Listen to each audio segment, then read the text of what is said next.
Hello, friends. Welcome back to the While We're Waiting Hope After Child Loss podcast. I'm Jill Sullivan, your host and one of the co-founders of the While We're Waiting ministry. This is a podcast of stories of devastating loss and grief and heartbreak and struggle, and stories of hope and healing and faith and, yes, even joy. Underlying every conversation is the hope we have in Jesus Christ, which makes it possible to not just survive the loss of a child, but to live well while we're waiting to see them again in heaven one day. You can learn more about our ministry and the free bereaved parent retreats we host by visiting our website at www.whilewe'rewaiting.org. Welcome to episode number 233. I'm so excited today to introduce you to my friends, John and Carrie Guenther. We met the Guenthers when they attended our very first While We're Waiting weekend in Ohio back in September of 2023. As they shared the story of their son Gideon at that retreat, I was struck not just by the grace with which they expressed it, but by the profound loss parents who lose their only child endure. I'm excited to present our conversation to you over the next 2 weeks. I pray that it will give you a new compassion for those who have no surviving children. And if you find yourself in that group, I pray that this episode will make you feel seen and loved. Hi, John and Carrie. Welcome to the podcast. Thank you so much for joining me today. Thank you. Thank you for having us. Yeah, I have been looking forward to our visit. Let's give you the opportunity to tell the listeners a little bit about yourselves. Tell us where you're from and what life is like for you there. We're John and Carrie, and we live in Apple Creek, Ohio, which is right on the edge of Ohio Amish country. We met in college, have been married for 24 years. Carrie's in sales and marketing for a small local electronics company, and I'm a financial auditor. We're very involved in our church. Carrie serves in the nursery every once in a while, and I'm a deacon, and we co-lead our small group, and I play keys in the church's praise band. We also enjoy traveling and outdoor activities. All right, you guys live a very busy life, it sounds like. Yes, sometimes too busy. That's true. I think a lot of us feel that way. Now, you guys are Gideon's mom and dad. Take a few minutes and help us get to know him a little bit. Gideon was a great kid. He was a fantastic son. He was unique, and he did so many things. We got to have him in our lives for 16 years, and those 16 years, it was amazing watching him evolve from the little boy who played with his cars and his Legos, although the Legos never went away. He always loved that, continued to love that, to the boy who wanted to learn every musical instrument possible, wanted to grow and explore and figure out what he wanted to do. He ran cross country. His junior year, he was co-captain of the cross country team. He loved drama and music, as I said, and that was his plan. He wanted to pursue music for a career in some way. He hadn't quite landed on exactly what that looked like, but he had dreams. He had dreams of singing Broadway or opera. You know, it was just this a unique idea of how he wanted to pursue that musical talent. He also played lots of instruments. He played trombone, bass guitar, and piano, all very well. But he also loved to bring home instruments to try to learn something new. Shortly before his accident, he brought home an accordion. He was just always trying to figure out something new and to learn a new instrument. He loved going on adventures with us. He loved to be with us. And, getting to, I guess, after the accident, we really found out from a lot of his friends and classmates and teachers that he brought a light into the room like no other kid could. He was liked by all. And I think this was due to his ability to really relate to everyone. His friend circle was large, and there was never a moment we worried about who he was spending time with. He didn't have any enemies, and he was eager to help, quick to forgive, and did not like conflict. So, we really had a very good relationship between Carrie and I and him. It was very nice. Yeah. And Gideon is an unusual name. Is there a story behind his name? Well, sort of. We both felt our names growing up were very boring. We were one of several Johns or Carries in our classes growing up, and when we found out we were pregnant and we started talking about baby names, we really were like, okay, we won't want him to be one of 12 or in his class with that Right. name. We want him to be unique and to be his own.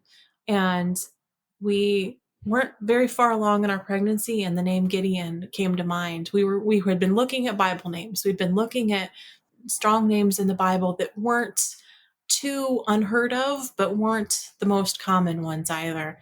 And we landed on Gideon and we both really loved it. Ironically, though, shortly after that, we had the ultrasound that told us what we were having. And the ultrasound actually said we were having a girl. And we debated and debated for the next, however long that was, 4 or 5 months of that pregnancy. And yeah, even as we were driving to the hospital in labor, we were still not sure what this little girl's name would be. But from the very beginning of that pregnancy, we had Gideon in mind for a boy. And so when the doctor told us it was a boy, we were like, well, we know he's Gideon. That's Yep. his name. That's who he is. And I feel like those around us and grandparents may have been in more shock that it was a boy, but I think we were ready for Gideon. That's the name we had, and I don't think either one of us were really all that surprised that it was Nope. a boy, even though we'd had 2 pink baby showers up to that point. We were really, really happy that we had our Gideon. Yeah. So did you have to return all the little pink clothing and Yes. dresses and stuff? There was a Wow. My lot of panicked grandparents. my mother spent very little time at the hospital in those first few days, and she ran home and she had the nursery completely ready for us by the time we came home from the hospital. We didn't have to repaint the nursery. Thankfully, we picked a neutral enough color, but she returned all the bedding and all the things that she could, and bought little boy clothes. So we had some immediate things, but there was some more returning to be done in the weeks ahead. But I can't imagine not being boy mom, Yeah, after, all that. And just, I know God meant us to have Gideon, have our boy.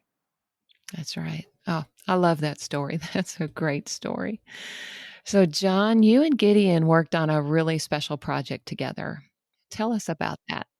Yeah. So we still haven't, but the Miata was a kind of a seed that was planted years ago. Gideon and I had this tradition of going to the Detroit Auto Show with friends, Steve and his son Cody. And we started going when Gideon and Cody were very young. And Steve and I had a passion for all things automotive. And starting this tradition years ago, we were able to share and pass this hobby onto our boys. And through the years, I had many project cars that I would always involve Gideon in. And as a family, we also started going to car shows and cruise ins, which also encouraged the hobby since all of us were involved. When Gideon turned 14, he found this dilapidated 2001 Mazda Miata for sale. And he ended up buying it for $900 with his own money that he earned from working for his grandfather. And he and I worked on it during the next couple of years, getting it roadworthy, doing minor body work, engine work. He loved that car. His friend Gavin also had a Miata, and they would collaborate on Miata trips and spend a lot of time together planning on what would be the next thing to fix or modify on their Miatas. He absolutely loved that car, and he and I would drive all over the place when he was able to drive, and it fit his personality perfectly. So that is the start of the Miata right there. Yeah. I grew up with a brother that always had a project car, and it's something that he and my dad would work on together. So I know how special that is between a father and a son. Yep. And I love that you all had that opportunity to do that together. So, talk about what happened in November of 2020. So that night, Gideon was 16. He'd been driving for 4 months. It's been 4 months after his 16th birthday. However, turning 16 over COVID and getting his temps right before lockdown, he had a tremendous amount of driving experience. And I think we were both very confident in his driving ability. But I say that and go back to earlier in the night, first of all. Gideon was planning a sleepover at our house that night. He had two friends that were spending the night, and they had all gathered here earlier in the evening, left their stuff here, and then went into town to have dinner. And we'd given them a curfew, 9 o'clock, to be back here by, and they were driving back when the accident occurred. I was here getting cleaned up, getting ready for the boys, preparing snacks, all those sorts of things. And then I noticed John wasn't here, and I didn't know where John had gone. So I called him, and I knew something wasn't right. Well, I had been traveling that week and I had just gotten home. I got home earlier in the day, and earlier in the day turned out to be a tremendous blessing because Gideon was not, I don't know if he was not in school that day or. No, school was out at 2:30. Yeah. We just had a late lunch. And so my parents and I met for lunch at a local restaurant, and he ended up joining us that day for lunch. That would have been the last time that I actually saw him. And so after lunch, he went off, and I ended up going home and just started kind of recovering from traveling and everything. And I think I was watching TV, and his friend Gavin had called me, and I didn't really think anything of it. Well, he called me numerous times, and I answered, and he said, "Come quick. Something very bad has happened. I need you to get here as quick as you can." And that's when I didn't say anything to Carrie. I just got up and left. And I found out where they were, and I headed there very quickly. I could hear the panic in Gavin's voice. I knew something wasn't right, and all kind of thoughts. I was overwhelmed with thoughts. Obviously, I get to where the site of the accident was. There's ambulance and fire truck and state highway patrol. I get out of the car, and they actually, one of the state highway patrol approaches me and said, "You are not allowed to go any further. The accident was bad. Gideon did not make it." And that was that, and I saw Gavin and Blaze. They were both in the ambulance. They were fine. They were not involved in the accident. They had been following Gideon. Unfortunately, Gideon was driving alone. And, I just kind of broke down and just kind of just didn't know what to do or what to think. And the highway patrolman said, "I need to take you home." And he said, "You can leave your car here. We'll get it home to you." And he ended up taking me home. On the way home, I think I called Carrie and said, "Something very bad has happened. We're on the way home."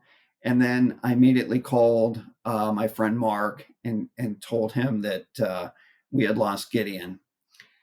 And when we got home, Carrie saw the highway patrolman pull in. Really, when you called me and said something bad happened, we're on our way home, I think that's when I really knew, or at least was really confused, but had an inkling, because I'm like, why aren't you telling me to meet you at the hospital?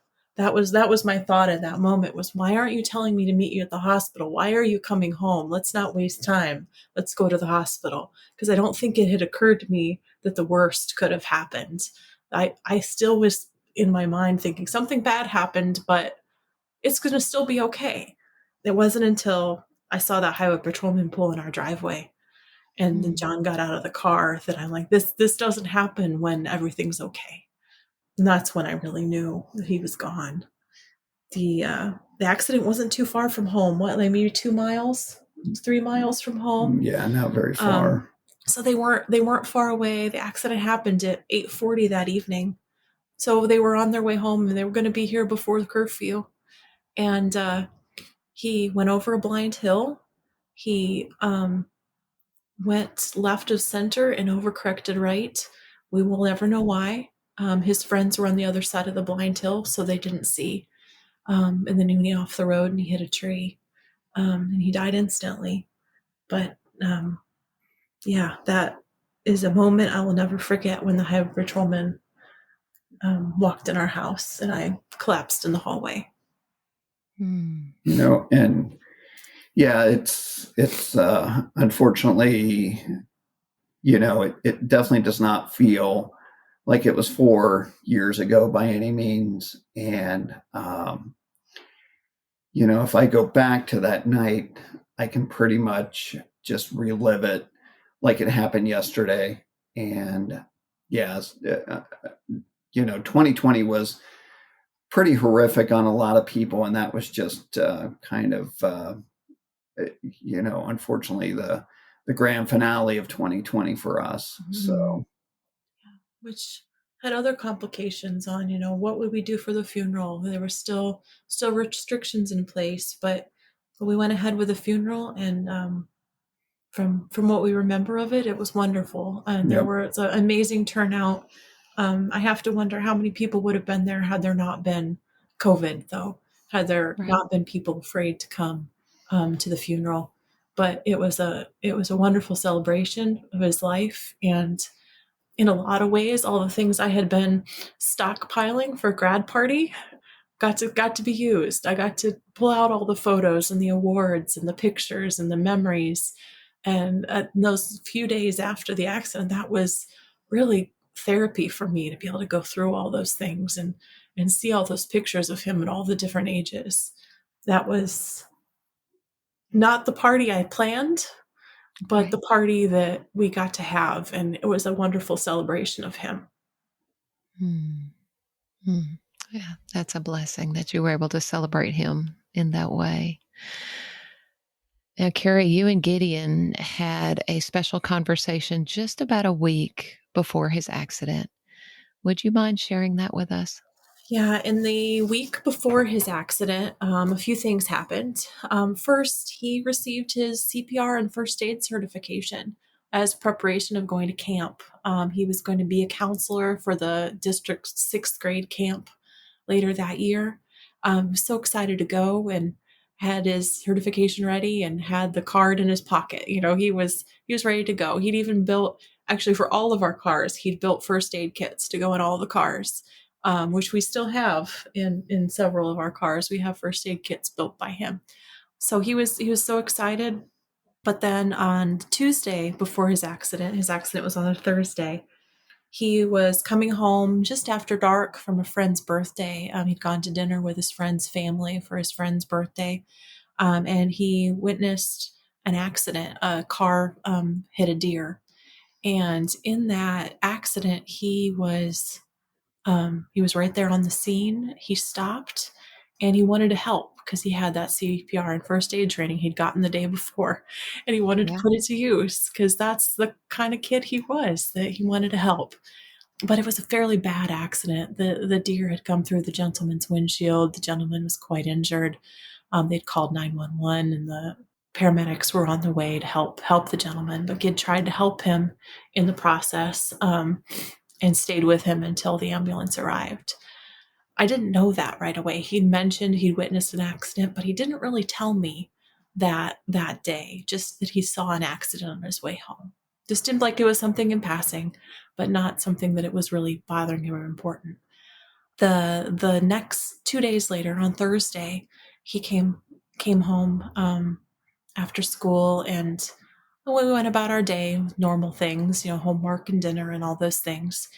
And in the evening, right before bed, he came in. He said, "Mom, I really need to talk to you. I've been really bothered by this accident I saw earlier this week. It was so bad, and I just need to talk about it because it really bothered me on how quick something can change, how quickly you can go from being healthy to have something be wrong in an instant." And he and I talked for a long time. One of those rare moments where your 16-year-old snuggles up with you in bed and you just have this long talk. It was wonderful.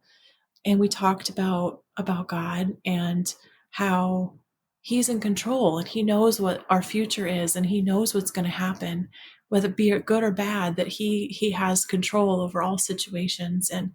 And Gideon was so it was just such a great conversation back and forth on both the sovereignty of God and the goodness of God.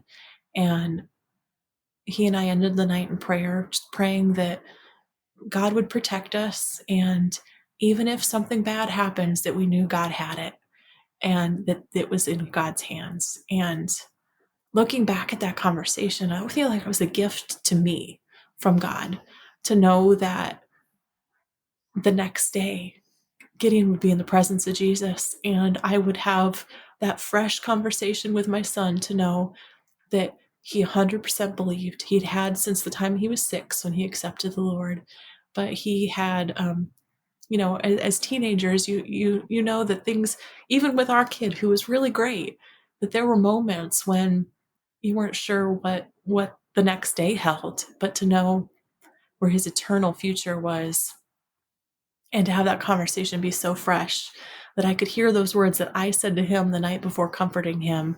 God has it no matter what, good or bad. God is in control. It was such a gift.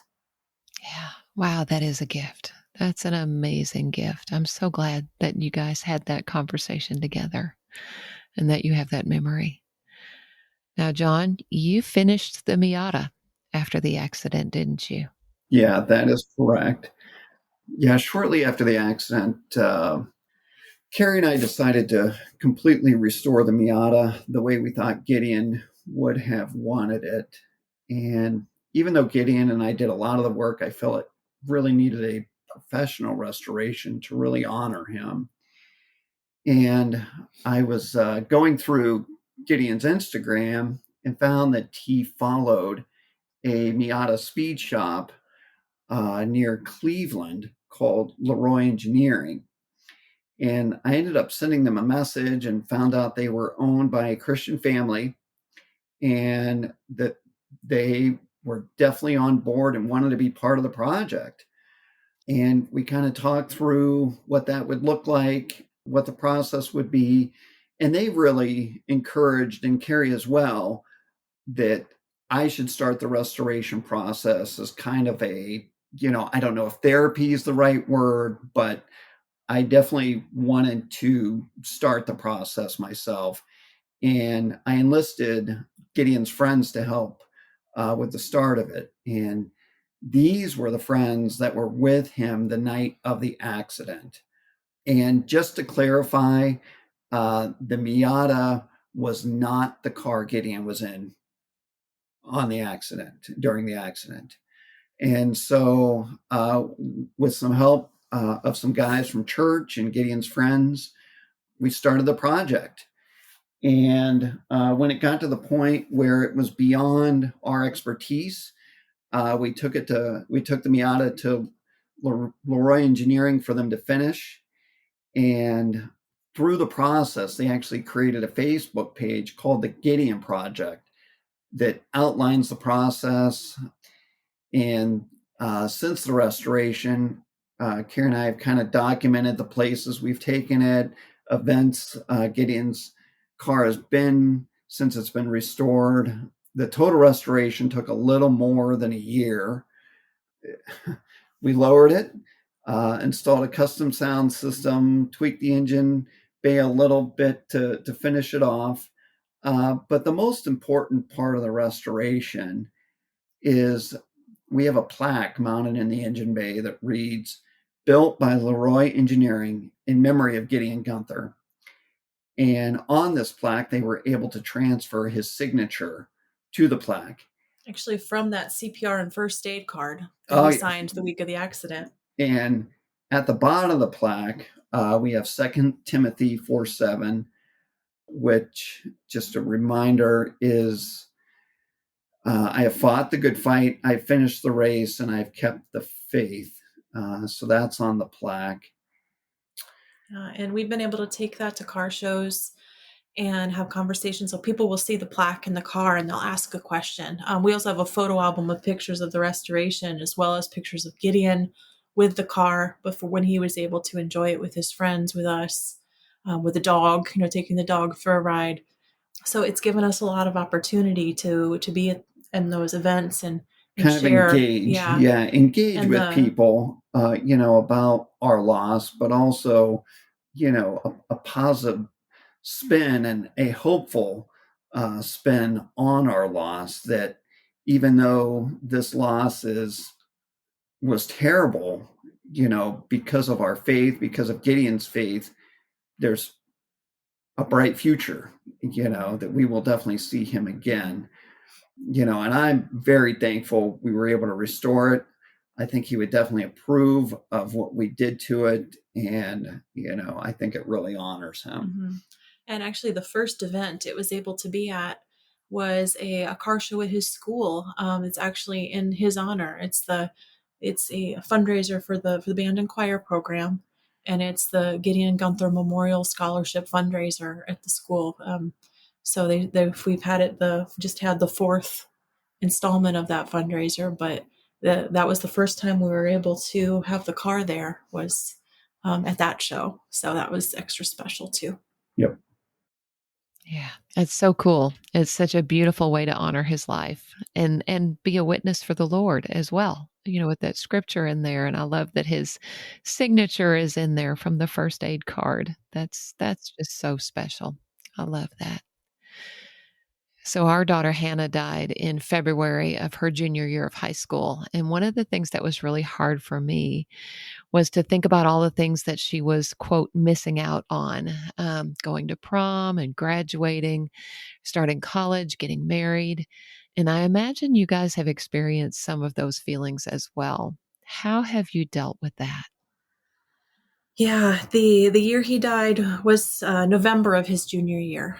So we had just finished, marching band cross country season that year, but we still had the next year and the rest of that school year for other cross country track meets, marching band events, choir concerts, prom, homecoming, senior night, graduation. So many of those events they honored him, but he wasn't there. But it was a known thing. We knew we were missing those years.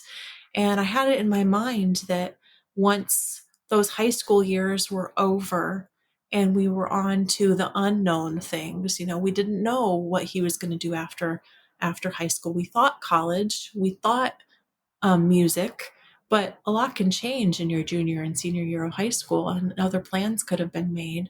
So we thought that once the known things had passed, that the unknown might not be as hard. But I think it's just as hard. Yeah. Watching his peers, be in college. Some have graduated from college. Some are engaged. We're not quite yet on to the weddings and babies phase yet, but knowing that he's not here and that we're not going to experience those things is just as hard.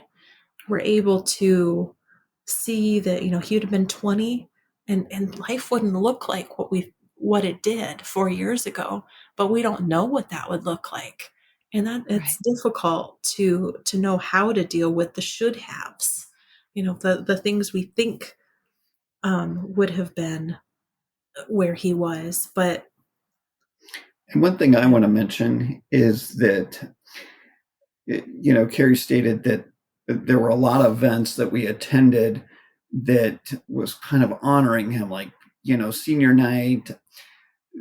There's a cross country meet in his honor, and the anxiety, even though the purpose of the event is positive, the anxiety leading up to those events is very high. It's very difficult to, early on to go to some of these events because you're pretty much the center of attention. And it's not a positive center of attention. It's because of this loss. And, just for those parents that will have this experience, you don't want to go, you don't want to participate. But I will tell you that the anxiety and the time leading up to the event is far worse than the actual event. So I remember senior night. So senior night, what would have been his senior year, he would have been recognized at the football game for both marching band and cross country. And we didn't know if we could do it because they wanted to have us walk across the field last while holding his marching band hat and his letter jacket, and then have a moment of silence while we're standing on the field. And we were just like, I don't know if we can do that. I don't know if we can walk by the field across the field without him after watching all these other happy parents cross the field with their child. And I remember we were talking with his friend, Gavin, one of the boys that was with him the night of the accident. And Gavin said, it's not just about you. And, this 16-year-old, maybe he was 17 at that point, but he's like, it's for all of us to honor him. And it was like that wisdom in those words of, it isn't just about us being there with our loss. It's about everyone in the school being able to honor the one that's not there. And that was really special, that and being put in our place by this boy who was just speaking the truth. Speaking the truth, yes. It was fantastic. And I'm glad we did it. It was hard. It was horrible in a lot of ways, but in the end, it was good to do it for everyone else, to do it for all of those kids who wanted to remember him and have him still be a part of their class. And similar at graduation, they did things there too. But I think senior night was probably that pinnacle of difficult things that we missed but still participated in. And one thing that kind of is comforting to me is that, in heaven, everybody is going to have jobs, everybody is going to have purpose. And I would imagine that Gideon is using his gift of music in heaven, and, where there's never going to be any wrong notes, and that he is probably playing some supernatural instruments that we cannot even imagine. Probably inventing some instruments that we can't imagine. Yes. Right. And so that, just everything that we've missed, yes, but his purpose is being fulfilled right now. Well, and that's what he wanted to do. Remember, he wanted to be a singer, a performer. And I think he's achieved his goal, just not in the way mom and dad ever pictured. He's singing at the throne of Jesus, singing holy, holy, holy. That's far greater than a goal that we could set here on earth. And just what we cling to, knowing that he did achieve his goals, just not the way we pictured. Yeah, I love that. Thank you for that reminder. I think that's going to be an encouragement to someone listening today. I really appreciate that. For myself, I still had a surviving child at home after Hannah went to heaven, and I feel like the loss of an only child must be a very different experience. Will you talk about that? I want to say that not only is the loss of an only different, having an only is different too. Sure. So the life that we lived with him didn't look like some other families in a lot of ways. We were a unit of 3. We did everything together. In a lot of ways, we let him make decisions that you might not do if you had 2 or 3 children, because that could be chaos. But in a family with an only, he got to be, in some ways, an equal. We were still parents and he was still a child, but in some ways, he was an equal member of our little gang. He got to participate in that way. So we lived differently, just as our loss is different. We were very close. We also faced, questions. Why do you only have one? Why is your family look like this and not look like ours? And I always found that odd, but people ask questions when things don't make sense or don't look like what they think they should look like. And that's part of our story too. We didn't seek out to only have one. We actually had a lot of difficulties when it came to having one. We had a miscarriage before Gideon, and we had 4 after Gideon was born. So when he's in heaven with 5 siblings, That's that right. we don't know, we didn't get to name, we didn't get to hold. But yeah, our family is different in that way. So our grief is different. I'd say there's a lot of things about our grief that are just the same as everyone else's.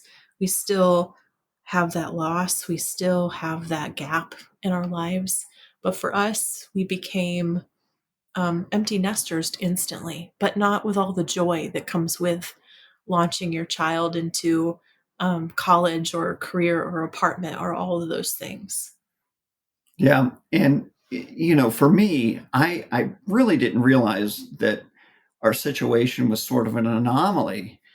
Like Carrie said, that we were thrust in an empty nest way before we were ready.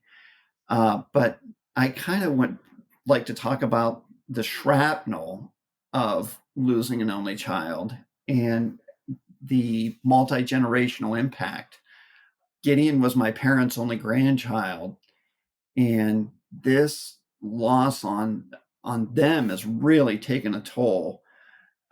Just like any grandparent, they had all these dreams of what their grandson would become, and As did we. Yeah. as did we, and all of those things just were turned upside down.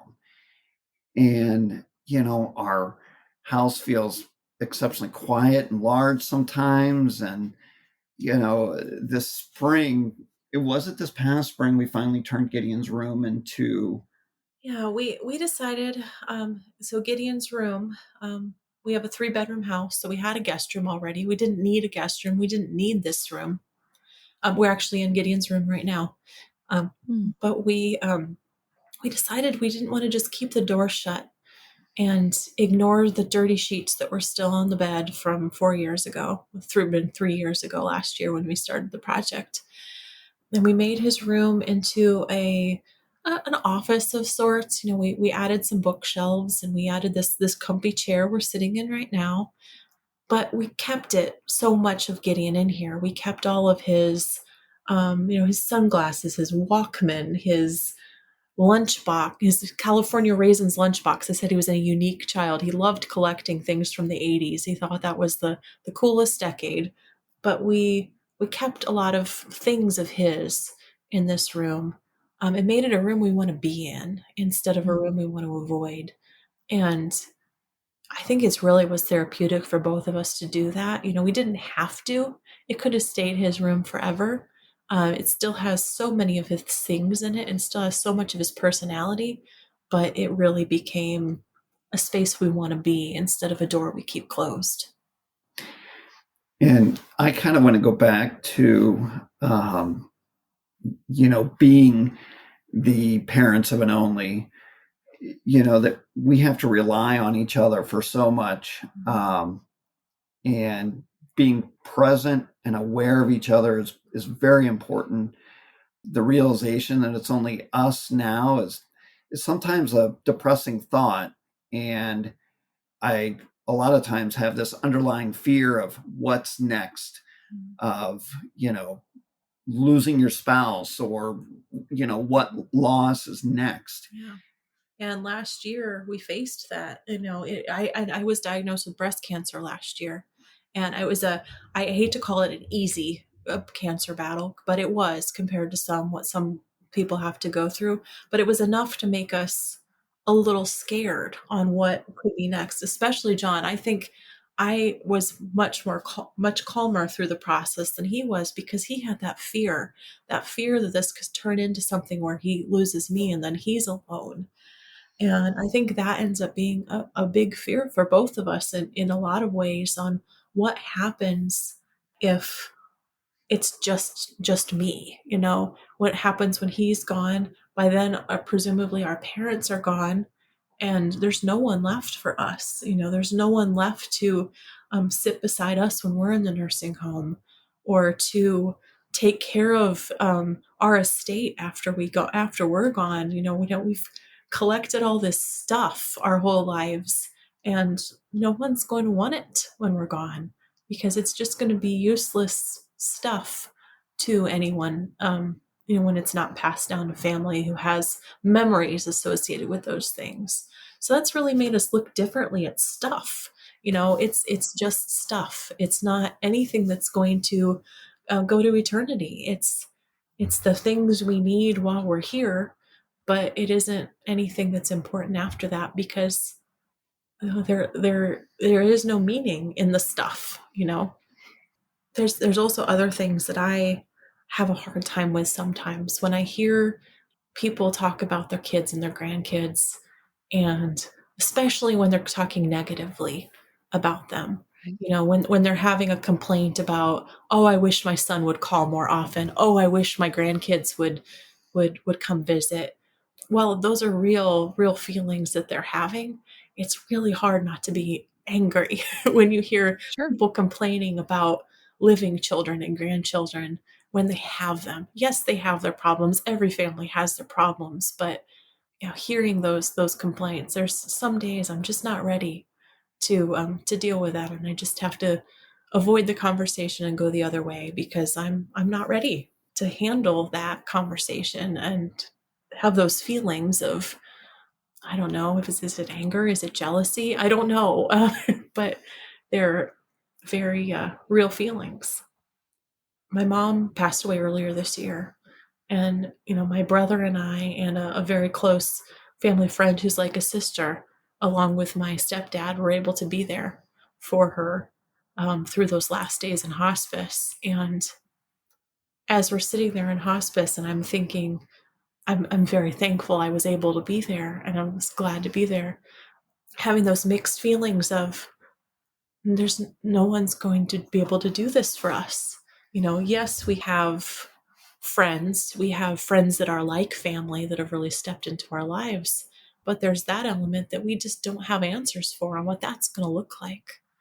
And then of course, my other feeling there with mom as she was going into hospice was, or as she was, actually it was the night we said goodbye, was also a little feeling of jealousy as I kissed her goodbye, that she gets to go meet Jesus, but also see Gideon, and that feeling of really being happy for her that she got to experience that. It was a different perspective of heaven, as I'm sure you know.